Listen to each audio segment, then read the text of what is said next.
The Malaysian National Agro-Food Policy 2021 to 2030 has been formulated with the vision of developing a sustainable, resilient and technology-based agro-food sector in driving economic growth, improving people's well-being, as well as prioritizing food security and nutrition.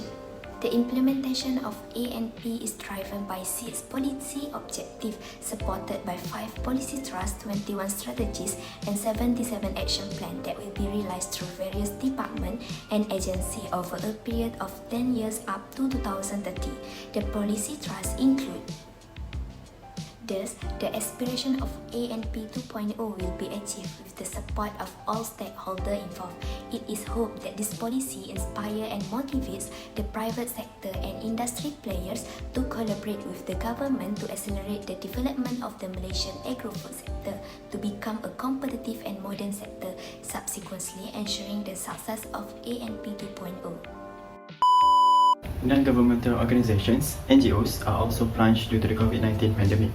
This has caused some NGOs to shift priorities and solely focus on how to tackle the issues. Significant impact of COVID-19 toward non-governmental organizations slow down the agricultural system.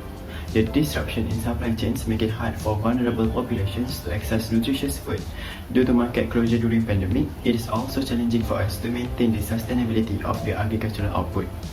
In order to overcome these situations, solid collaboration among government authorities and industry is a must to increase the food accessibility.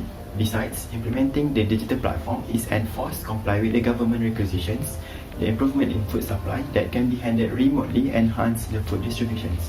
As part of the non-governmental organizations, we must also maintain the food commodity prices to fulfill the food demand despite people's social classes. Hi everyone, so as a farmer, I can see that after COVID-19 pandemic, what has been affected agriculture sector is firstly, it decreased the production and market shortage due to the reduction in the number of workers. That is also affect the availability of key intermediate input for farmers due to the restrictions on the movement of people as well as the product. So low availability and high prices of resources give negative impacts on the agriculture and food production. So to improve and having a healthy food environment as a farmer, I will make sure to practice agro ecosystems to make sure the sustainability of agriculture sector and support all the government incentives to increase the food production and availability of stock in the market. Hi, Assalamualaikum. As an owner of a food and beverages company, what has been affected after COVID-19 pandemic is increasing food waste since more people are losing their jobs and sales decrease. Other than that, availability of raw foods is affected since it is hard to find new suppliers because trades are becoming limited and many of them have closed their business during the pandemic. And to improve food environments, I will make sure people get to access healthier food by giving promotion to healthier food choice. Other than that, COVID-19 has resulted in double burden malnutrition that affected health status and diet quality. There is an increase in the prevalence of wasting and stunting among children, as well as obesity and overweight due to physical inactivity and excessive energy intake, especially during pandemic isolation. Therefore, as a nutritionist, I must continuously promote healthy eating that includes a safe, nutritious and well-balanced diet to the public to improve nutritional well-being. When making recommendations, nutritionists must consider food access and food security, as well as to adapt to the guidelines and messaging around sustainable and healthy eating that are more inclusive of all cultures.